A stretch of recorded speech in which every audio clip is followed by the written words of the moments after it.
Alô, alô, minha décima CRE! Como estamos? Como estamos? Sejam bem-vindos ao nosso segundo dia desse mês dedicado à alfabetização. Tudo bem com vocês, minha gente? Tudo certinho? Tomara que sim. Muita saúde para todos nós, é o que queremos, é o que desejamos. Sejam todos bem-vindos, então, para mais uma edição aqui da nossa live.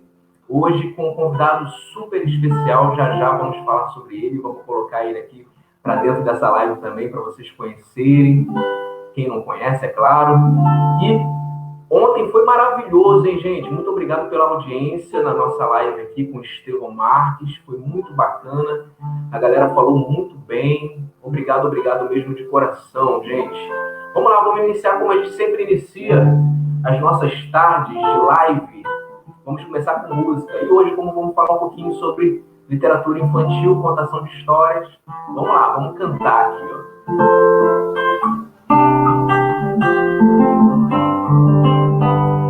Como toda tartaruga, levo minha casa comigo, que é feita de casca dura, pra proteger do inimigo.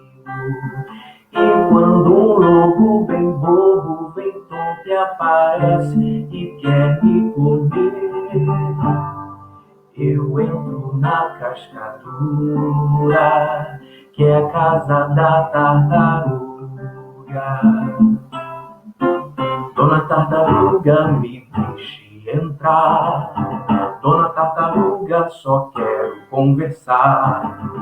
Dona Tartaruga, abra logo esta porta, abra logo essa porta que eu quero entrar.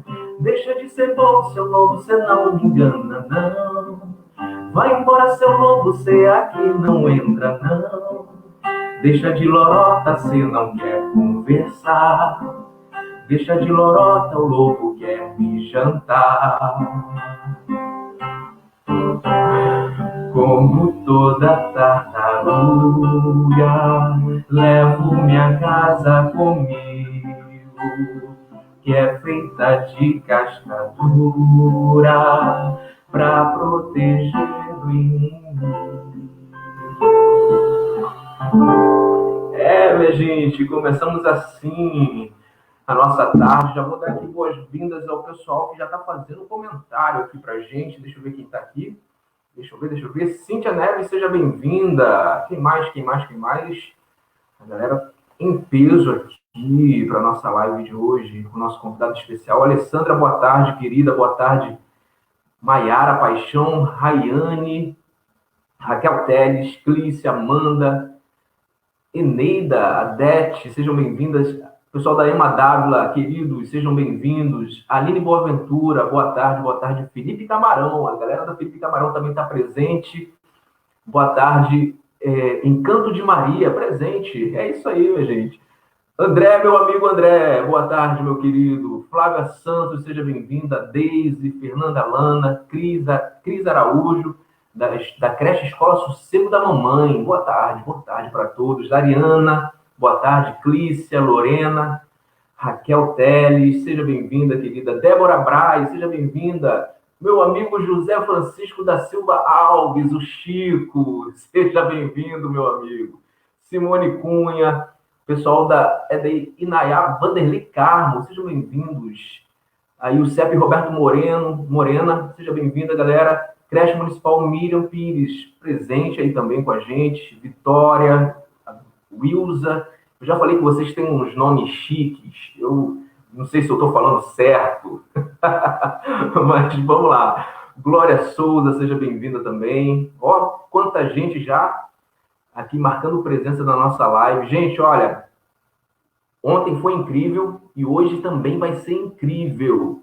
O nosso convidado especial de hoje, dessa tarde, dentro do mês, dentro dessa programação que a gente fez com tanto carinho para vocês, não só para a 10ª CRE, mas ontem eu pude ver galera de outras CREs, pessoal de outros estados também presente. Gente, a gente agradece de coração a presença de todos vocês aqui. A Bruna Duarte, sejam bem-vindos, sejam bem-vindos. Bom, galera, tá aí hoje, vamos falar sobre isso aqui que eu vou botar na telinha para vocês. No mês da alfabetização, ó, a arte de escrever para crianças, ilustrar e contar histórias, hoje com Celso Sisto. Eu vou ler aqui um pouquinho do currículo do Celso, para vocês conhecerem um pouquinho também. Celso Sisto é escritor, ilustrador, artista visual, contador de histórias, ator, arte educador, crítico de literatura infantil e juvenil, especialista em literatura infantil e juvenil pela UFRJ, mestre em literatura brasileira pela Universidade Federal de Santa Catarina, doutor em teoria da literatura pela PUC do Rio Grande do Sul, pós-doutor em educação pela Universidade Federal também do Rio Grande do Sul, e responsável pela formação de inúmeros grupos de contadores de histórias espalhados pelo país. Tem mais de 80 livros, minha gente, publicados para crianças e jovens, e já recebeu vários prêmios pela qualidade de sua obra. Entre eles, o Prêmio de Autor Revelação pela Fundação Nacional de Literatura Infantil e Juvenil, em 1994, Ilustrador Revelação, o Açorianos, e tem vários títulos selecionados para catálogos de Bolonha, ou com selos altamente recomendados também pela Fundação Nacional, bem como os selos da Cátedra 10, da Unesco de literatura. Gente, de leitura. Gente, é isso. Celso Sisto com a gente hoje aqui. Eu tirei, ó, deste livro aqui. Acabei de ler, ó. Lindo, lindo, lindo, lindo, lindo. Chorei, já dei uma chorada aqui, Celso. Quem me emprestou foi sua aluna, Simara. Vou colocar aqui o Celso para dentro da nossa live para a gente conversar também com ele. Deixa eu chamá-lo aqui. Seja bem-vindo, Celso Sisto. Opa, que legal, maior prazer estar aqui. Vi que você está com o meu livro mais recente aí, o meu livro... ano passado eu não publiquei nada, esse livro é de 2018, mas agora está saindo aí do forno um livro novo pelas Paulinas para criança pequena. Legal. E para mim é um maior prazer estar aí falando com as pessoas da 10ª CRE. Eu comecei a minha carreira de professor, sendo professor aí nesta CRE, né? Eu fui professor de teatro na escola Débora Mendes de Moraes há muitos anos atrás, nos anos 80, né? Aliás, no início dos anos... Final dos anos 80, eu acho, início dos anos 90. Depois acabei, enfim, seguindo o caminho da literatura e vim morar no Rio Grande do Sul e estou aqui há 24 anos, mas eu comecei a minha carreira de professor aí, né? E justamente nessa região aí, em Pedra de Guaratiba, né? Enfim, então é um prazer enorme sempre que eu posso lembrar disso, né? Porque eu me lembro com muito carinho da Escola Débora Mendes de Moraes, da Eucineia, que foi a minha diretora, né? Que faleceu recentemente, enfim, né? Ainda tenho muitos amigos professores que estão aí, né? Então é muito bom estar aqui. Obrigado pelo convite. A gente que agradece. Eu quero já agradecer em nome da Gerência de Educação aqui, da nossa coordenadora, a professora Gracinha, da nossa gerente de educação, a Cristiane Stancato, a Renata Stancato, todo mundo, a Simara, sua aluna aí de pós também, que indicou, assim, para a gente aqui de coração. A gente agradece muito, Celso, a sua presença. Muito obrigado, eu que agradeço a oportunidade de... É sempre bom falar de literatura, falar de ilustração, né? Falar de formação de leitor, da importância da contação de histórias na vida de uma escola, né? Na importância da biblioteca escolar, enfim, todas essas coisas são fundamentais e fazem parte aqui do meu trabalho e do trabalho de vocês também, com certeza, né? Muito bacana, Celso. A gente está dentro desse mês da alfabetização, todo dedicado para os alfabetizadores também. Aqui tem, além dos professores da nossa CRE, tem professores de outras CREs também, como eu falei, tem outros estados também assistindo a nossa live, e você já falou um pouquinho de como iniciou aqui no Rio de Janeiro. A sua trajetória, então, dentro do município também foi como professor, né? Iniciou também isso tudo como professor. Mas tem um fato curioso, né? Eu tinha, assim que terminei a faculdade de teatro, eu fui fazer especialização em literatura infantil e juvenil, que era o que eu queria estudar, né? E junto com esse trabalho de ser professor na escola pública, eu também fui professor numa escola privada aí no Rio de Janeiro, na escola Instituto Nazaré, que ficava em Laranjeiras, que já nem existe mais, que era uma escola dirigida por uma grande ilustradora, pela Regina Yolanda, e eu fui para essa escola para ser professor de literatura das crianças. Eu trabalhava com essas crianças do jardim à quarta série. E a minha função era contar histórias, né, trabalhar os livros de literatura na biblioteca dessa escola. E foi para as crianças dessa escola que eu comecei a me aventurar a escrever as minhas histórias. Né? Então, acho que é um fato interessante, né? Já que a gente está falando dos começos, né? Eu comecei a pleitear ser um escritor dessa literatura, né? Para os meus alunos, né? Para o âmbito da biblioteca, da escola onde eu trabalhava, só que a coisa fugiu de controle, acabou, enfim, né? Sendo publicado os meus textos, mas foi por causa desses alunos que eu comecei a escrever, né? Histórias para crianças. E a minha primeira publicação foi em 1994, pela editora Nova Fronteira. Estou aí, né, há 27 anos, né? Não, 26 anos. 26 anos publicando livros para crianças. Né? Eu vou até mostrar aqui, esse foi o meu primeiro livro, Ver de Ver Meu Pai, né, publicado em 1994. Enfim, e esse livro me abriu muitas portas e comecei a ser chamado para publicar em outras editoras por causa enfim, da repercussão, né, da recepção desse livro aí. Então, a gente pode dizer então que esse teu começo, essa tua descoberta como escritor é uma experiência também de como professor, dialoga de alguma forma? Com certeza, eu acho que essas coisas todas se misturam, né? Na minha história, né? Assim, ser professor, né? Que é uma das coisas que eu mais gosto de fazer, é estar na sala de aula, lidar com as crianças, né? Estimular as crianças para que elas criem, inventem, ouçam histórias, enfim, né? Aprendam, né, a ser cidadãos através do debate, da reflexão, a partir do livro de literatura e a partir da convivência com os outros. Então, né, todas essas coisas para mim se misturam, né? Ser professor, né, ser um contador de histórias e exercitar, né, essa possibilidade de você ver o mundo de uma forma criativa, né, e esse exercício de linguagem, que é escrever e lidar com criança, que é bem diferente, né, de você, né, dar aula para o ensino médio, enfim, ou dar aula de literatura para outro segmento, né? A linguagem é muito diferente. Então, esse exercício da linguagem, né, sobretudo para os pequenos, é um desafio muito grande. E eu tenho me desafiado muito também, né? Nesse sentido de querer escrever para essas crianças pequenas, né, que estão, enfim, em processo de alfabetização ou recém-alfabetizadas.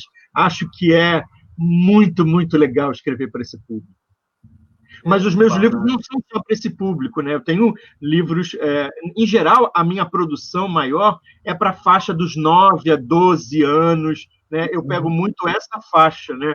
Mas nos últimos anos eu tenho publicado livros para crianças pequenas, de 5, 6, né, anos, 7 anos, que é esse desafio que eu estou falando aí, que eu considero um grande desafio. Acho muito mais difícil escrever para essa faixa de público. Porque Celso, quando eu sou professor de música aqui no município, a gente vê que as artes têm essa coisa de chama uma atenção assim da criança, né? De uma forma especial. Eu não sei se eu posso dizer assim, mas quando eu vejo também a questão da contação de histórias entrando nisso, assim, a criança para, ela reflete, ela começa a entrar num mundo assim extraordinário, né? Com certeza. Contar histórias, eu acho que deveria ser o princípio de todas as, né, de todas as outras áreas do saber, né? Porque a partir de uma história ou dessa relação de diálogo através de uma história com as crianças, dá para você, a partir disso, desfiar tudo, né?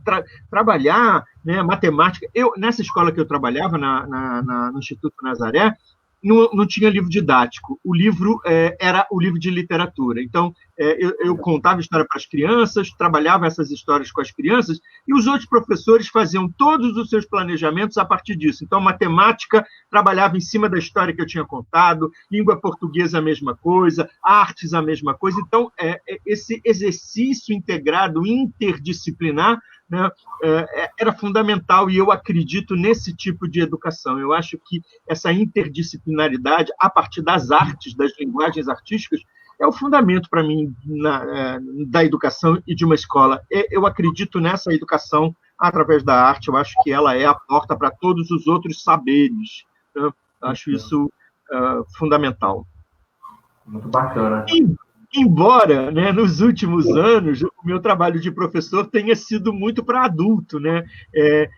Eu, quando me estabeleci aqui no Rio Grande do Sul, comecei a dar aula na universidade, né? Fui professor da PUC aqui no Rio Grande do Sul, né? Atualmente, a Simara, que você citou aí, né?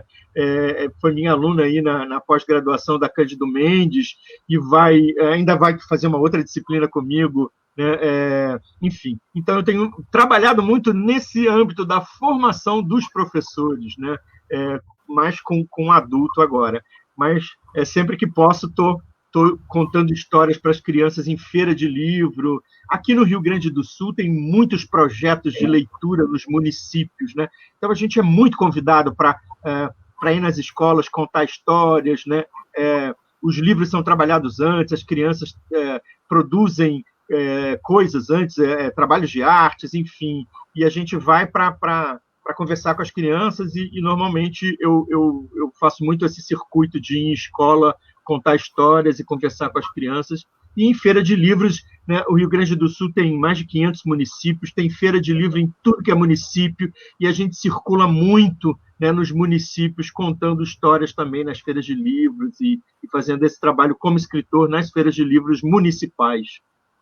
Legal, é muito bom ter, né, esses espaços assim, sempre importante. Agora você estava falando, Celso, do teu grande desafio de escrever agora para essa faixa etária, e assim, o que eu me lembro muito é de que na educação infantil isso é muito presente, né, na contação de história, está sempre muito presente. Você acha que tem uma ruptura quando entra nessa fase dos anos iniciais, não tem mais a contação de história? Como é que você olha para isso?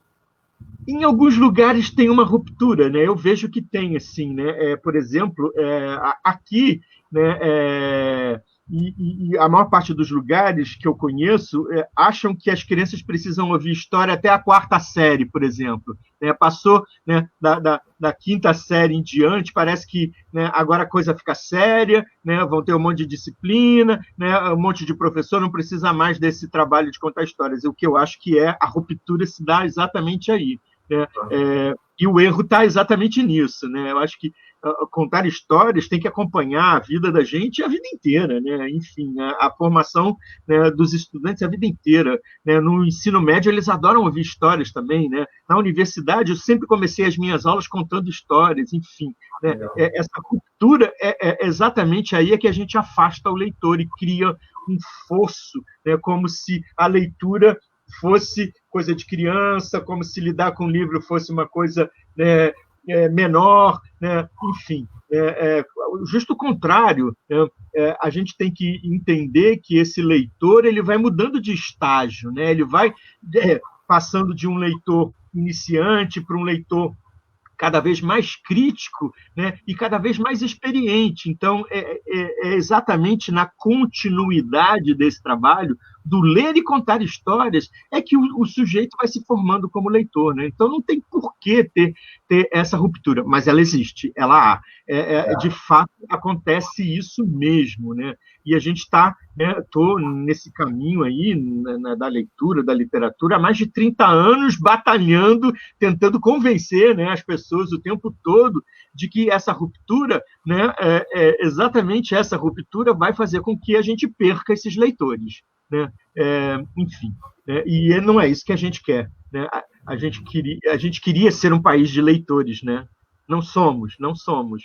Eu vejo sempre as estatísticas aí, se a gente tem 20%, 30% de leitores nesse país, né, ela é uma estatística trágica, assim, né, para o tamanho, né, desse país e para a população brasileira.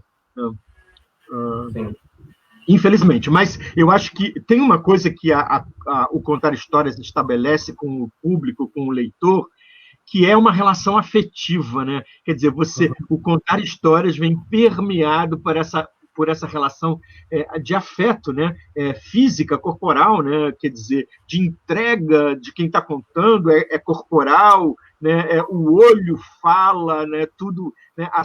A voz, né? Acaricia, enfim, a voz recebe, né? Esses ouvintes, esses leitores. Então, essa relação permeada por esse diálogo e por esse afeto é que constrói, na verdade, essa proximidade do leitor com os livros, né? E com as histórias.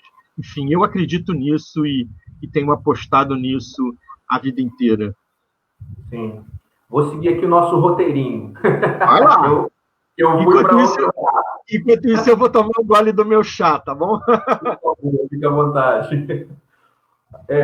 Celso, como é que você vê então essa importância de se ter mesmo a literatura infantil, juvenil, dentro da alfabetização, dentro da escola num todo, assim? Qual é a importância disso?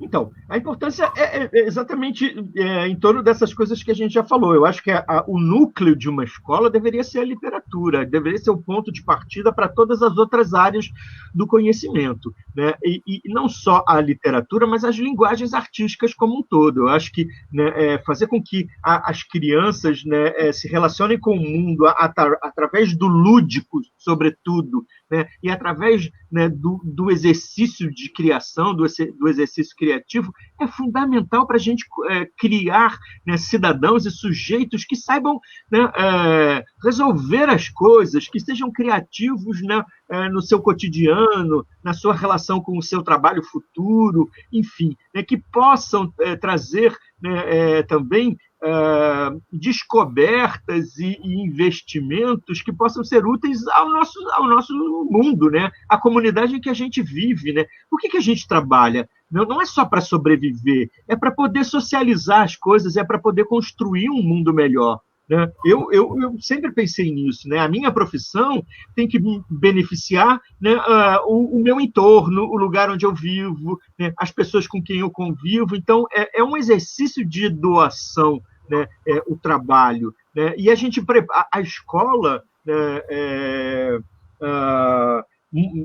eu acho que a escola brasileira talvez tenha se complicado um pouco quando essa educação visava uma formação muito mais tecnológica e técnica do que uma formação humanista, né? Uma formação do sujeito, né?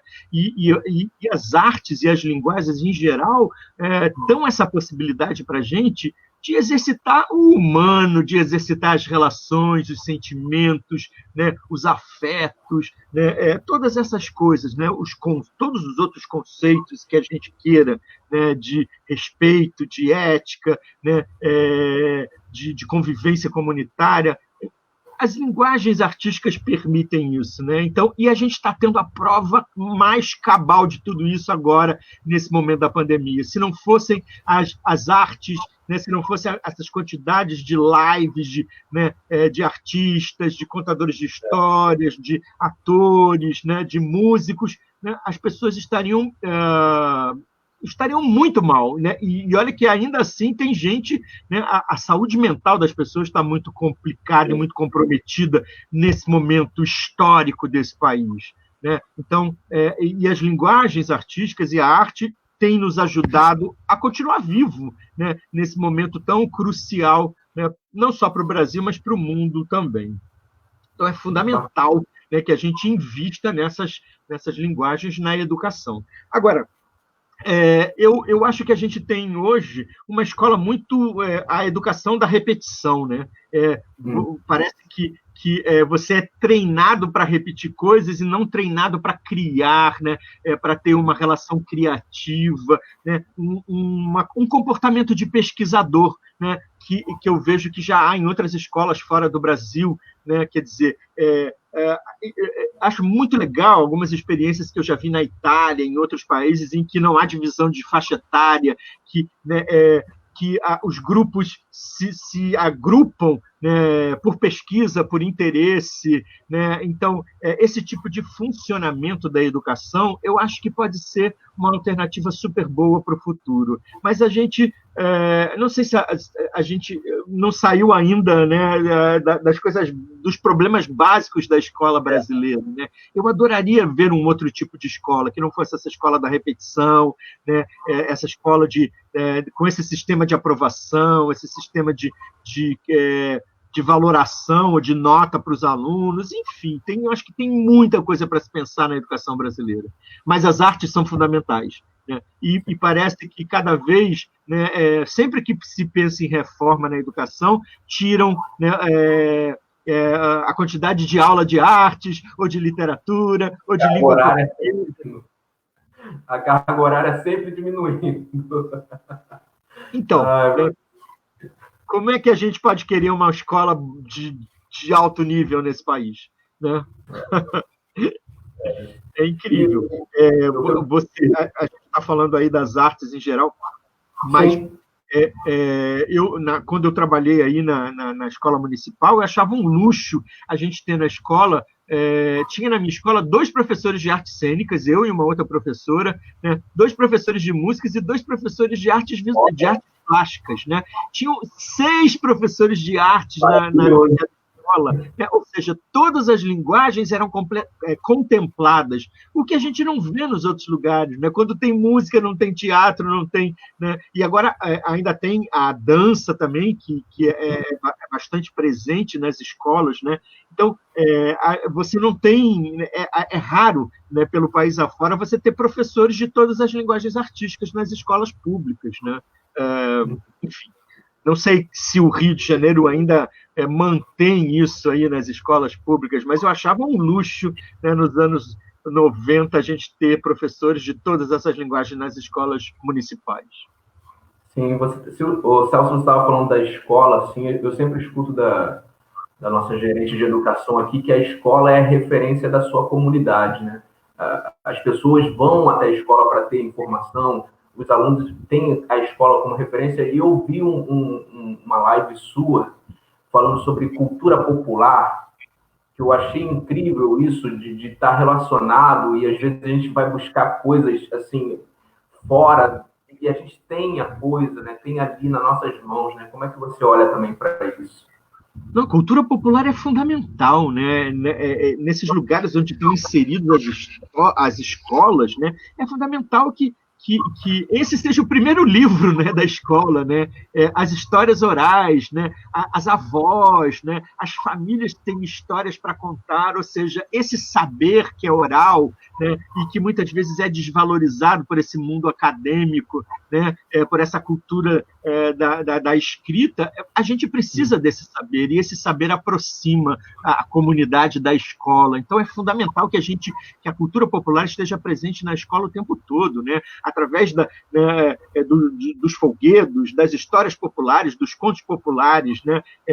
Das festas, das adivinhas, das parlendas, dos brinquedos populares, né? A gente não precisa de brinquedo industrializado, a gente tem tanta produção nesse país, né? E tanto desperdício também. Dava para a gente produzir brinquedos para as crianças dentro das escolas, com muitos materiais, brinquedos populares, né? Esse tipo de material, né, tá aí, né? Agora, é preciso ter essa iniciativa, né? O que muitas vezes acontece é que os professores também estão sobrecarregados, às vezes estão desestimulados também, e aí cruza o braço, cai na mesmice, né? Enfim, é uma série de fatores que a gente sabe que acabam comprometendo muitas vezes o desempenho desses professores. Mas a cultura popular, né, como eu disse, deveria ser a nossa primeira cartilha dentro da escola. Né?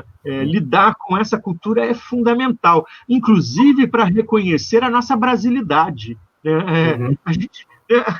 A cultura sempre foi oral antes de ser escrita, né? Então, né, botar a mão nesse universo, nesse arsenal das histórias europeias, das histórias indígenas, das histórias africanas, faz parte, né, da formação de todo brasileiro. É fundamental isso.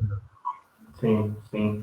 Vamos para a parte, então, de suas obras, assim, de você como escritor, Celso.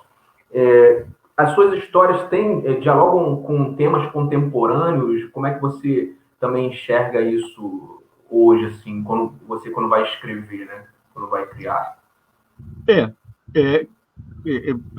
Pretendo, né, e procuro sempre trabalhar com as coisas que fazem parte da minha vivência e da vivência do mundo, né, em que eu estou inserido. A gente é sempre um escritor do nosso tempo, né? Então, sem dúvida nenhuma, acabo trazendo para a minha escrita, né, temas, enfim, que estão aí. Por exemplo, esse livro que você leu aí, que é um livro que fala de morte, né, que fala de um pacto entre a menina, né, de uma família afrodescendente, né, e o avô, enfim, é um tema complicado. Falar de morte para criança é sempre complicado, né? Então, por exemplo, eu tenho um outro livro que é um livro recente também. Deixa eu ver se ele está aqui à mão. Esse aqui, O Luz dos Meus Olhos, né, que é um livro em que eu falo de uma menina cujo pai é cego, né? Enfim, né, é uma questão super, né, super presente na nossa vida, né?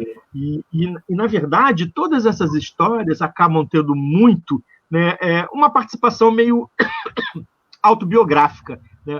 Quando eu escrevi A Luz dos Meus Olhos, eu estava contando um pouco da história da minha sobrinha, né, que o pai é cego, enfim, né, dessa relação. Então, o escritor também é sempre esse sujeito que está de butuca ligada em tudo, né, porque isso vai fazer parte do seu trabalho, da sua escrita. Né? Então, falar dessas questões, né, como no caso a deficiência visual, no caso de morte, enfim,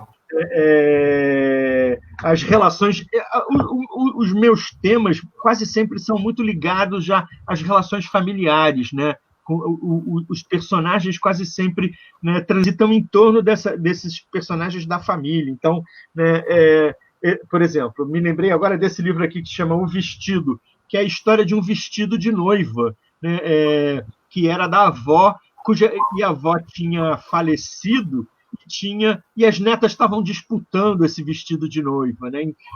Enfim, né? Então, as minhas referências são sempre muito nesse universo, assim, a casa da minha avó, né? O vestido de noiva que eu conto nesse livro aqui é o vestido de noiva que era da minha mãe, mas não cabia na história ser da mãe, então ele passa a ser da avó, né? Ou seja, esses câmbios, esses trâmites que a gente faz da vida real, né, para o universo literário, né, eles têm sempre esse fundo, né, biográfico. É possível você pegar a sua própria história e transformá-la e fazer ficção a partir dela. Mas eu estou sempre super antenado, né, com essas questões. Né? Eu tenho um livro, eu tenho poucos livros juvenis, né, mas tenho um livro, meu primeiro livro juvenil, que chama O Cocô do Cavalo do Bandido, né, que foi um livro que foi bastante lido aqui no Rio Grande do Sul, e a edição acabou super rápida,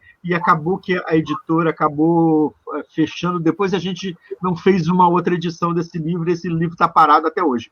Mas O Cocô do Cavalo do Bandido era a história de um menino, né, cujo pai e a mãe eram separados, e o pai tinha ido embora do Brasil, o menino não viu o pai há não sei quantos anos, e o pai estava voltando para o Brasil. Então, esse trabalho de reaproximação do menino com um pai ausente, enfim, todas essas questões, né, estão sempre perpassando a minha produção literária. Né? Eu tenho um outro juvenil que eu queria falar, que é O Rei das Pequenas Coisas. Eu trabalho com Alzheimer, né? É a história de um menino, né, que é nomeado pelo avô como guardião da sua memória, já que ele está doente, ele tem Alzheimer, ele está perdendo, né, a memória, né? Então o avô conta para esse neto, né, as suas histórias, né, para que elas não se percam, né, porque ele vai esquecer, a doença vai atingi-lo a ponto de fazê-lo perder a memória, e esse menino passa então a ser o guardião das memórias do avô. Esse livro é um livro muito emocionante, assim, chama O Rei das Pequenas Coisas, e é, na verdade, a primeira história que depois desses anos todos, né, que toda a ambientação dela se passa no Rio Grande do Sul, né, na região do litoral do Rio Grande do Sul. Foi a primeira vez que eu situei uma história minha, né, no espaço geográfico do Rio Grande do Sul. Porque muitas vezes, quando a gente escreve para criança, os espaços são meio imaginários, né? Não preciso necessariamente estar falando de um lugar específico, eu posso falar de um lugar inventado, né?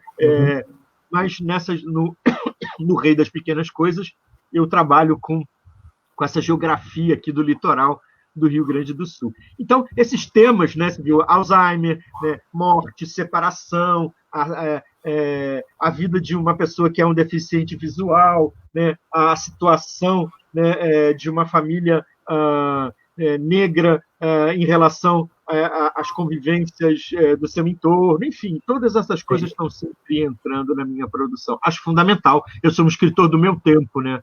Eu tenho que tratar desses assuntos. Embora tenha assuntos muito delicados, e aí eu acabo tendo possibilidade de falar desse livro aqui, Rosalva, Mãos de Fada, que é um livro das editoras paulinas, que simplesmente foi retirado de catálogo agora, né, porque cismaram, né, que o livro induz ao suicídio. Sério? Por incrível que pareça, censura na escola, censura na editora, censura, né, de todos os lados. Né? É um livro de 2015, se eu não me engano, 2015. E eu escrevi aquela história a partir de um verso popular, né? Olê, mulher rendeira, olê, mulher renda, tu me ensina a fazer renda, que eu te ensino a namorar. Foi a partir desse mote que eu escrevi a história da Rosalva, que é a história de uma rendeira, né, de uma bordadeira, que conhece um sujeito numa festa de quermesse da igreja. O sujeito é um caixeiro viajante, né, e ele vende exatamente linhas e agulhas. Então, eles se conhecem, se apaixonam. É uma história de amor, né, com uma série de referências da cultura popular. Eu adoro esse universo da cultura popular, né? A gente já falou aí, né? Então, essa coisa das músicas populares, as trovas, né? As festas populares, essas coisas estão sempre entrando muito nas minhas histórias. Né? E na Rosalva, isso é bastante presente. E aí a Rosalva, então, começa a abordar e a fazer um enxoval para esse casamento, né, com esse sujeito que vive viajando, que se chama Rolante.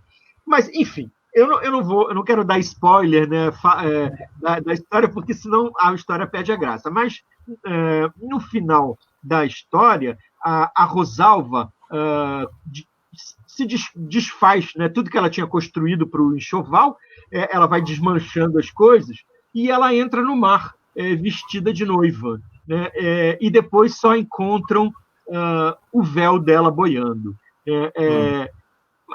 Mas eu não digo que ela se matou, eu não digo que ela suicidou-se. Né? A história é aberta. Se eu quisesse dizer que ela tinha se matado, eu teria dito. A história é minha, eu tenho esse poder como escritor, né, de dizer o que eu quiser lá no meu texto. Né? Então, a discussão toda começou disso. Mas essa história, ela se mata, induz ao... Enfim, né? Esse politicamente correto desse nosso tempo que né, na verdade, né, muitas vezes uma aberração, né, e uma censura velada. né? Sim. Enfim, mas isso acabou, né, prejudicando um pouco a trajetória desse livro e a editora sofreu pressão. Sofreu pressão, também a gente sabe, porque a gente vive num mundo capitalista, né? E aí Sim. diminui um pouco a venda do livro, ele já não Ah, interessa mais muito para a editora, né? A verdade é essa, isso aqui é a sociedade de consumo, é um objeto, né? Claro que é um é. objeto cultural, é um objeto de super valor, mas é mercadoria, né? Diminuiu a venda, né?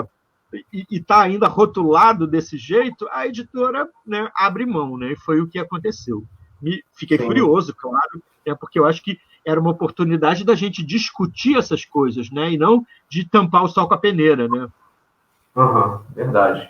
Bom, Celso, vamos falar então, você é ilustrador, né? Porque você também é ilustrador. Além de escritor, como é que apareceu essa coisa da ilustração aí para você? Então, foi também um desafio muito interessante. Eu já tinha publicado 12 livros, né? Ia publicar meu 13º livro, né?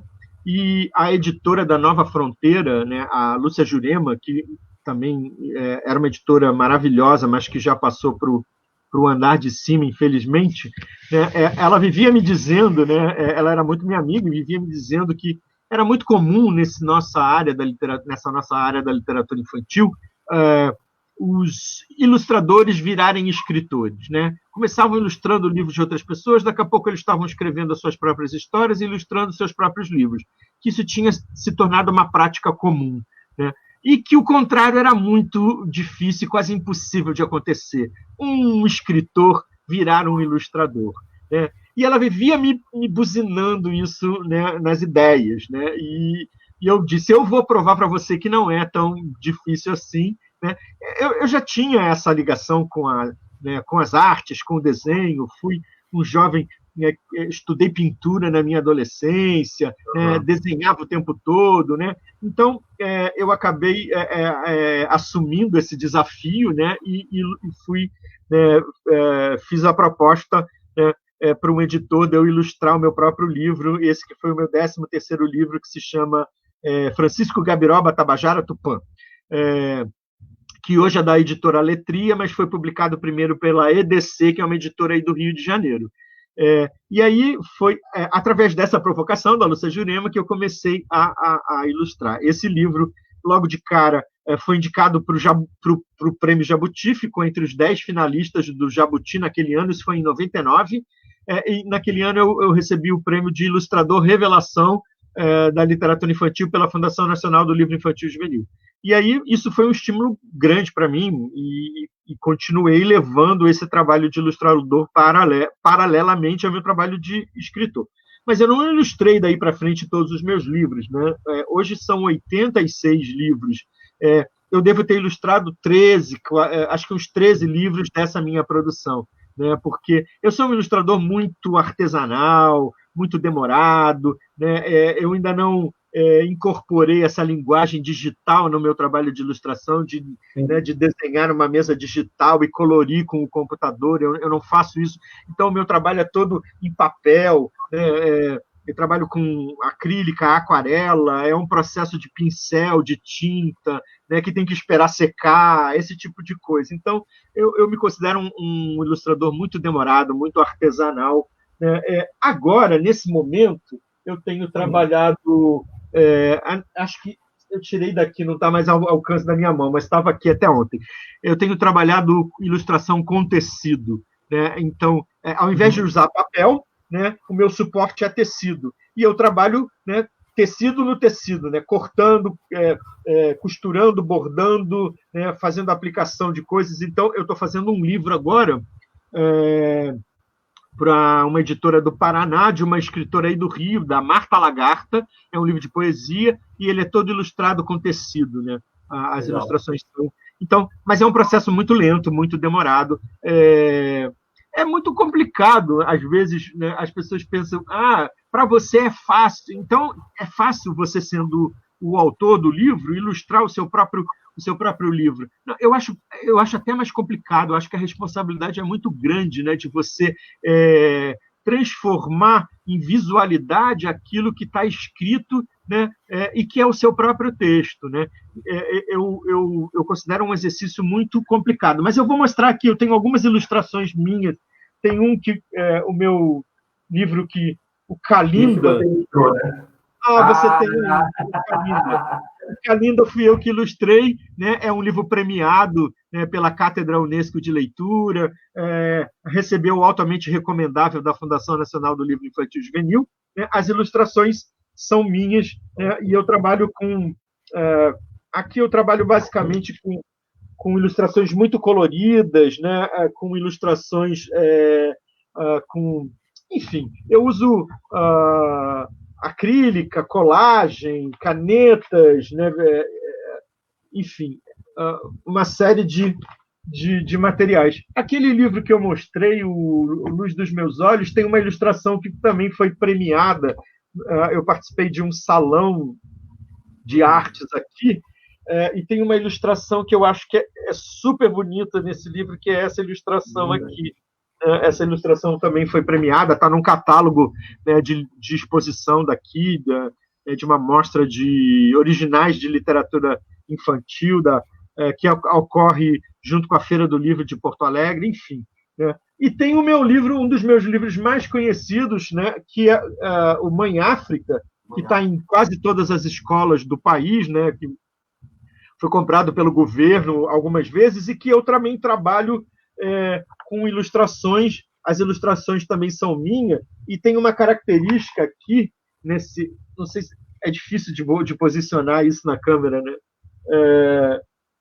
Tem uma característica nesse trabalho que é usar como inspiração tecido. Eu já gostava disso, né?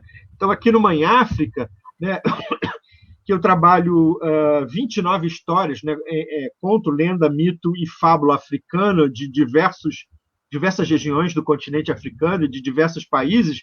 Eu trabalho com uma linguagem dos tecidos africanos. Então, eu procuro explorar as cores do país, né, os padrões de desenho de tecido em volta, como uma borda. Enfim, faço esse jogo, essa brincadeira de pesquisar já nos tecidos e nessas composições de design de tecido, que é uma coisa que me interessa bastante como ilustrador.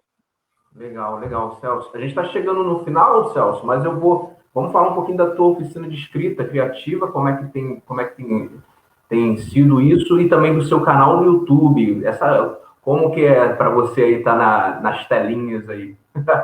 Então, essa oficina de escrita criativa é uma oficina que eu já faço há mais de 15 anos, né? Chama Laboratório de Autoria. É uma oficina voltada para quem quer escrever literatura para criança, mas uma oficina, enfim, com esses instrumentos, né, que a gente tem hoje, né, internet, computador. É uma oficina que dura 4 meses, né? É uma oficina longa, assim, né? E que o aluno produz a cada semana um texto, né, visando, né, escrever um texto literário. Então, eu vou trabalhando nesta oficina diversos gêneros textuais, né? Então, a gente vai escrever um conto popular, uma história que tem a cara de conto popular, um texto que tem a cara de mitologia, enfim, eu vou passando, né, por diversos gêneros textuais nessa oficina. Vários alunos meus já se tornaram escritores, estão publicando, têm livros publicados, né? Principalmente aqui no Sul, né, que eu fazia muito essa oficina presencial. Agora, nos últimos anos, eu tenho feito ela online, né? Então, né, quem quiser e tiver interesse nessa oficina, eu estou sempre anunciando no meu Facebook. Meu Facebook é o meu nome, Celso Sisto, né? É só acompanhar, se inscrever no meu Facebook e no meu canal também do YouTube. Meu canal tem o meu nome, né? E eu tenho contado muitas histórias, todas essas experiências eu tenho registrado, né, agora, né, no YouTube, né? As críticas literárias que eu escrevo numa revista aqui do Rio Grande do Sul, eu tenho gravado, e elas não só são escritas, elas são, né, áudios também, elas estão lá no meu canal do YouTube. Eu tenho um trabalho com letra de música, né, em que eu falo letra de músicas famosas, assim, Chico Buarque, Caetano Veloso, né? Então, como se eu estivesse dizendo um poema, né? Estou dizendo a letra de música. Então, isso também está lá no meu canal. E o Celso, contador de histórias, né? Tem muitas histórias lá, quase sempre, uma vez por semana, eu gravo uma história do meu repertório, né? De contador de histórias, e coloco lá no canal do YouTube.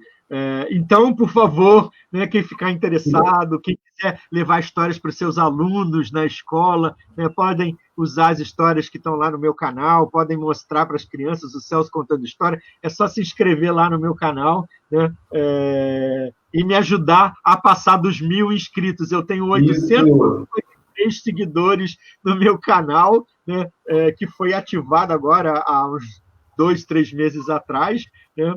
E preciso passar dos 1.000 inscritos para poder ter, enfim, uma visibilidade maior também. Estou contando aí com esse pessoal aí da 10ª CRE para se inscreverem lá no meu canal. Isso aí. Como é que é o nome do canal, Celso? É o meu nome. É só procurar no YouTube pelo meu nome e vai chegar no meu canal. Eu não tenho nome específico. Certo. Eu conheço assim a sua obra pelo Chá das 10, né? Que é incrível a história, assim, não é aquela história acumulativa, né? Pelo contrário, vai tirando, é maravilhoso. Trabalhar nas escolas, isso é maravilhoso. Esse livro é um livro acho que é um dos meus livros mais populares, e os professores de música adoram, né? Porque a história, sim, claro, ela é um tango-lomango, ela tem essa musicalidade, ela tem, né, ela é um objeto cultural, né, cultura popular, né, só que você pode criar um tango-lomango com um enredo que você quiser, e aqui eu conto a história de 10 velhinhas que se reúnem para tomar chá e cada vez vai desaparecendo uma, porque uma quebra a perna, a outra perde a dentadura, né? E eu vou suprimindo as personagens, que é essa, né, a dinâmica do tango-lomango, né? E depois, no final, voltam todas. Faz um sucesso incrível essa história. Desde alfabetização até a educação de jovens e adultos. É uma história muito usada. Eu já vi essa história de todos os jeitos possíveis, né? Com dedoche, com fantoche, com atores, como musical, cantada. Ó, a Simara está dizendo aí que esse livro tem na rede aí. Então, o Chá das 10, eu acho que é uma das minhas histórias mais populares. Que bom que você lembrou, Luiz. Obrigado. Muito bom. Não, é lindo mesmo. Gente, Celso, vou abrir para perguntas agora e no final a gente tem uma surpresa. Pode ser assim? Tá bom. Pode, claro. Estou aí à sua disposição. Vamos lá, minha gente. Vamos lá. Perguntas para o Celso Sisto agora. Chegou a hora. O pessoal estava comentando muito aqui, Celso.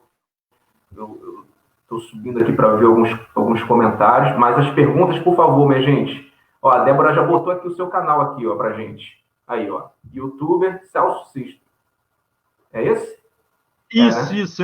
Tem 2 T's ali no canal. Não sei por que na época, quando eu registrei, né, ele acabou tendo que entrar com 2 T's. Celso Sisto com 2 T's ali no final. Beleza. Vamos lá, minha gente. Perguntas. Vocês estão ouvindo aqui o barulho da serra? Está em obra aqui do lado de casa. Está uma loucura. Vamos lá. Aqui, ó, legal. Já temos uma pergunta. Deixa eu ver aqui. Vamos botar ela aqui em destaque. Pergunta do Rodrigo Córdova. Como estimular os pais a lerem para seus filhos em casa? Pois é, né? É uma situação complicada, né? Se o pai não for leitor, né? Enfim, mas ele tem que começar de algum jeito, né? Talvez uma maneira que eu sempre acho interessante, né? Para o pai que não tem esse costume, né? É começar contando as suas histórias, né? Começar contando para as crianças da sua infância, de como ele era, né? Quando tinha a idade do filho, o que ele fazia, né? E procurar, por exemplo, se o filho está com o livro da escola, da biblioteca da escola, lê junto com ele, conta a história para ele, faz brincadeira, né? Eu leio para você, você lê para mim, né? Esse é o exercício aproximativo, né? Um exercício inicial, né? Para estabelecer esse... Mas era fundamental, né, que isso virasse uma rotina também, né? De que os pais fizessem isso diariamente ou com uma certa frequência com os filhos. Então, né, o estímulo possível é dizer para os pais o quão é importante, né, essa relação que se estabelece nesse momento da leitura. A gente estava falando de uma relação de afeto, né? Um pai que conta histórias, que lê história para os seus filhos, cria com seus filhos um vínculo muito mais afetivo e muito mais forte, né, do que se ele simplesmente deixasse a criança solta e não participasse desse momento tão importante. Isso tem uma importância enorme para as crianças, sobretudo as crianças pequenas, né? Nossa, meu pai parou, vai contar uma história para mim, olha que importância que eu tenho, olha que, né, como isso faz parte, né, do amor que ele tem por mim, enfim. Né? Então, o pai precisa se convencer disso, a mãe precisa se convencer de que isso é um exercício também importante de afeto em relação ao seu filho.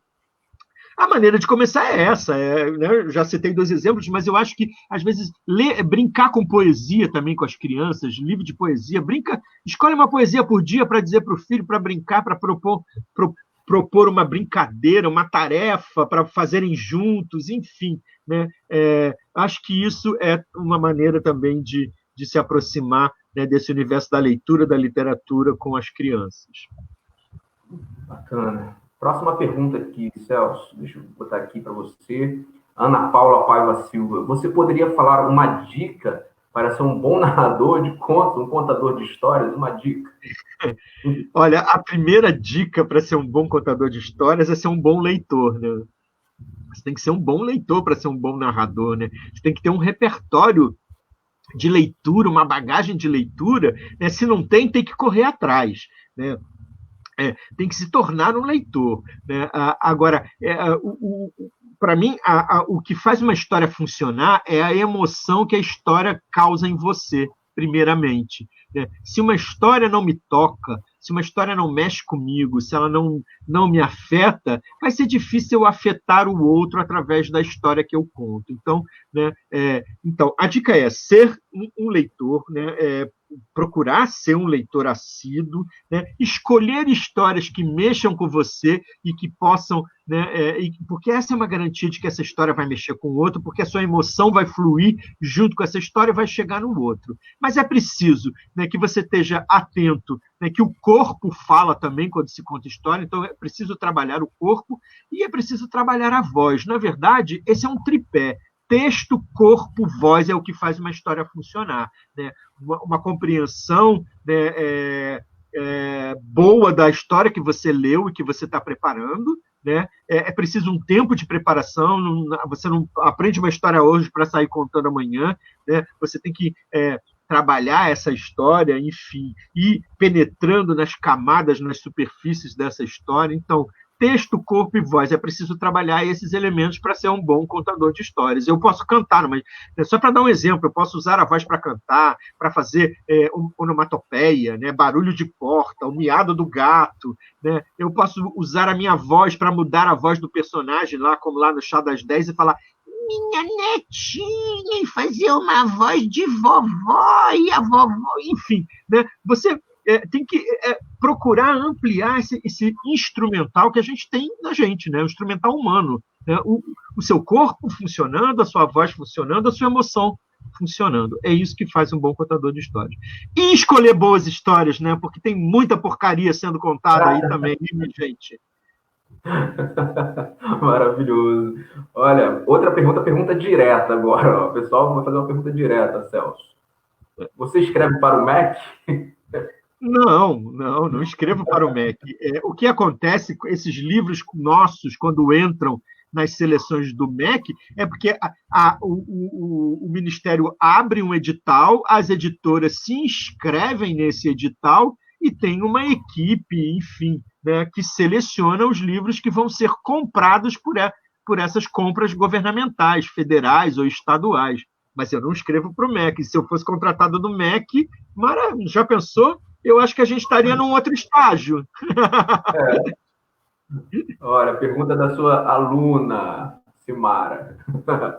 Muitos professores com pandemia começaram a gravar vídeos de contação de história em casa. Você poderia nos dar algumas dicas sobre isso? Pois é, né? Algumas dicas importantes. Por exemplo, num vídeo gravado em casa, é ruim esse fundo aqui como o que está aqui atrás de mim, né? que está super poluído. Eu estou aqui no meu ateliê, então tem um monte de caixa, um monte de coisa, né? Então, para gravar a história, para contar a história, é preciso que você, né, pense no fundo, né? É preciso se preocupar com a luz, né? É preciso olhar para a câmera, porque você precisa estar olhando, é como se o ouvinte se sentisse olhado nos olhos, enfim. Né? E tem que regular o volume da voz para que isso não fique muito exagerado. Né? Então, todos esses exercícios são testes que a gente tem que fazer. Né? Mas é importante tratar uma coisa que eu não gosto nesses vídeos de gravação, né, de falar como se a criança estivesse ali na sua frente. Ela não está na sua frente. Né? Então, fazer uma pergunta e esperar que o outro responda. Não tem ninguém ali, ninguém vai responder. Então, essas coisas que falseiam essa relação, eu acho ruim. Né? Então, essas coisas, né? Se preocupar com o fundo, com a iluminação, né? Tá seguro.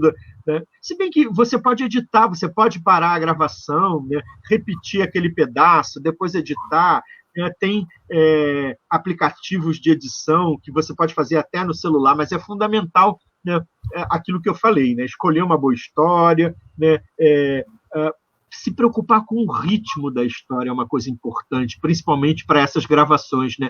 Uma história, quando é contada no mesmo ritmo do início ao fim, é chata, né? Fica monótono, fica entediante. Então, é preciso estar atento, né, na variação rítmica dessa história também, não escolher histórias muito longas. Né? Para vídeo não funciona, né? O tempo máximo de uma história, passou dos 10 minutos, já é chato. Entendeu? Mesmo que o contador de história seja fantástico. Então é melhor contar 2 histórias de 5 minutos do que contar uma história de 15, sabe? Esse tipo de preocupação, né, eu acho que é fundamental. Legal. Dicas valiosas, minha gente. Vamos lá para mais uma pergunta. Gente, vamos fazer perguntas e a gente pode escolher mais 2 e a gente vai terminando a nossa live de hoje. Olha, vamos aqui. Deixa eu ver. Escolhi aqui uma. Da Bárbara Martins. Quando eu conto histórias, dependendo da faixa etária, eu troco algumas palavras do texto. É certo fazer isso? Perfeito, perfeito. Né? Essa linguagem tem que estar adequada ao público. Se você sente que aquele público, né, aquilo tem que ser dito de outra forma, com outras palavras, não tem problema nenhum. Tá perfeito, Bárbara. Fantástico. É isso mesmo. Lembra, logo no início dessa live, a gente falou, né, que o grande barato da literatura é esse exercício da linguagem. A linguagem ela está destinada para um público específico, né? Então ela tem que estar no nível desse público. Né? Não é facilitar as coisas também, né? Porque as crianças às vezes são capazes de compreender pelo todo e a gente não precisa ficar traduzindo cada palavra. Né? Mas ter essa consciência de que, de repente, uma palavra que é fundamental para o entendimento da história que a criança não vai entender, eu posso trocar por outra. Né? É isso aí, Bárbara. Muito bom. Vamos lá para a nossa última pergunta da live de hoje. Deixa eu catar aqui, que vocês fizeram muita pergunta. Calma aí. Ai, meu Deus. Vamos aqui.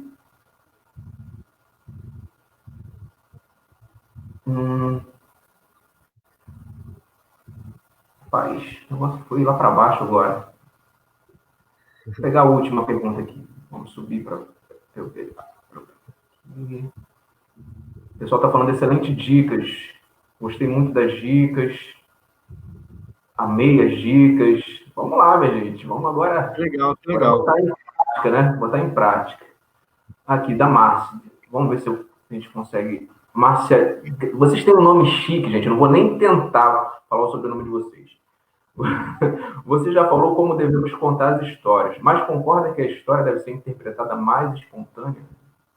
Mais espontânea? Claro, com certeza. Na verdade, o exercício, Márcia, o exercício do contador de histórias é fazer com que, mesmo que a história seja ensaiada, seja memorizada, é fazer com que essa história pareça espontânea. Então, essa espontaneidade é fundamental para se contar uma história. Essa espontaneidade, essa naturalidade, ela também se conquista com o trabalho, com o exercício, com o ensaio, mas essa espontaneidade é fundamental. Acho que as histórias precisam ter essa espontaneidade para conservar esse frescor, né?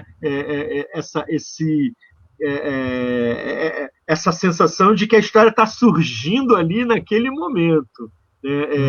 uma história contada de uma forma empolada, de uma forma muito exagerada, ou over, ela fica distante do ouvinte, fica distante do público, fica a artificialidade afasta o ouvinte, o leitor. Com certeza, quanto mais espontâneo, melhor. Mesmo que você esteja lendo. É possível ter uma espontaneidade mesmo você lendo. É possível ter uma espontaneidade mesmo com o texto decorado. E é possível ter uma espontaneidade, né, mesmo com o improviso. Né? Também o contrário é possível. Né? É possível ser empolado e distante no improviso, na leitura e na contação. Né? Você que tem que ser a medida disso aí, né? Exercitar isso aí. Legal. Gente, é isso. Nossa live de hoje aqui, a gente pediu para o Celso nos presentear agora com uma contação, um trecho de sua obra para a gente. Então, eu vou deixar vocês agora com o Celso e já já eu volto para a gente encerrar aqui a nossa live. Com vocês, Celso Sisto. Então, o Luiz tinha me pedido para escolher um texto para ler para vocês. Eu escolhi, né, esse livro aqui, Abraço Apertado, né, porque eu acho que a gente está num momento em que todo mundo fala de abraço, em que todo mundo está precisando de abraço, né, as pessoas estão isoladas, né, enfim. E o Abraço Apertado, né, que é um dos meus livros, diz o seguinte: vou contar um segredo assim, de boca fechada não entra mosquito. De pimenta nos olhos dos outros é refresco. De revelar as coisas do meu jeito. Você quer mesmo saber? Mas tem que prometer andar até a lua feito barata tonta.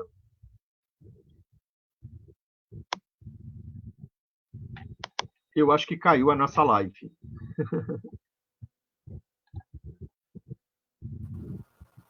Eu tô aqui. O povo tá aí? Eu tô aqui, mas sumiu tudo. Por quê? Não, tá tudo certo. Tá tudo aqui. Tá tudo. Eu que saí aqui, né? Vocês estão me vendo? Vocês estão me Todos vendo? estão vendo? Digam aí, por favor. Eu não estou vendo mais nada.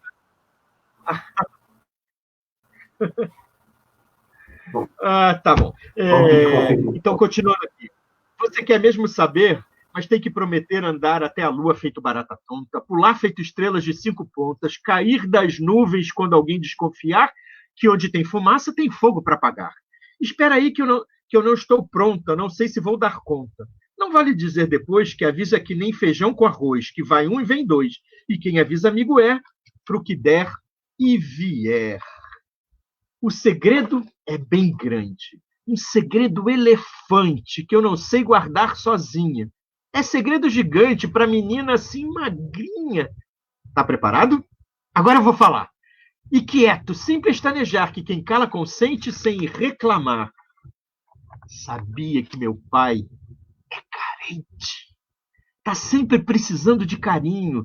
Tá sempre com cara de quem quer abraço, com jeito de desamado, o coitadinho. Mesmo se chego molhada porque esqueci o guarda-chuva, a coisa nunca muda. Ele quer abraço apertado. Se eu volto do dentista com cara de dor, lá vem meu pai pedindo abraço, por favor. Se eu acordo de repente no meio de um pesadelo com um grito pedindo abraço para ficar contente. Na hora de dormir, ele faz de tudo. Inventa que está frio, que está com calafrio, que vai embarcar no navio para ganhar abraço de fio a pavio. Quer saber como é que é? É assim, ó. Quem é a dona absoluta do castelo do meu coração? Sou eu, seu bobão. Então dá aqui um abraço de princesa cheia de proteção. Quem é aquela que manda no meu país? Sou eu, pai, quando estou feliz. Então dá aqui um abraço de imperatriz e um beijo bem no meio do meu nariz. Quem é que governa e desgoverna os meus braços? Sou eu, pai, sem nenhum embaraço. Então dá aqui um abraço de fada com vestido de 1000 laços. Quem é que puxa os meus pés de frente e de revés? Sou eu, pai, contando até 10. Então dá aqui um abraço danado de bom, meu anjo de crepom. Voltando à vaca fria, vou contar outro segredo. sem muita volta e revolta. Eu também sou carente de afagos. E assim eu me embaraço, mas me diz sem enrolar. Na hora do abraço, sou eu que abraço ele ou ele que me abraça? Coisa difícil de explicar.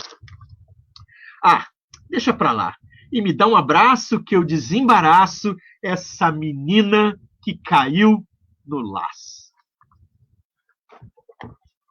É isso. Abraço apertado de Celso Sisto, com ilustrações de Elizabeth Teixeira. Maravilhoso, maravilhoso. Celso, de coração, queremos agradecer sua participação em nome da Gerência de Educação mais uma vez. Agradecemos aqui a sua presença, sua disponibilidade para estar aqui com a gente no mês da alfabetização. Muito obrigado. Eu que agradeço. Muito bom. Foi muito legal. Foi muito gostoso estar aqui. Muito obrigado. Um beijo aí para todo mundo. Espero que tenha contribuído aí para o trabalho de vocês. Muito obrigado. Obrigado, Celso. Muito obrigado.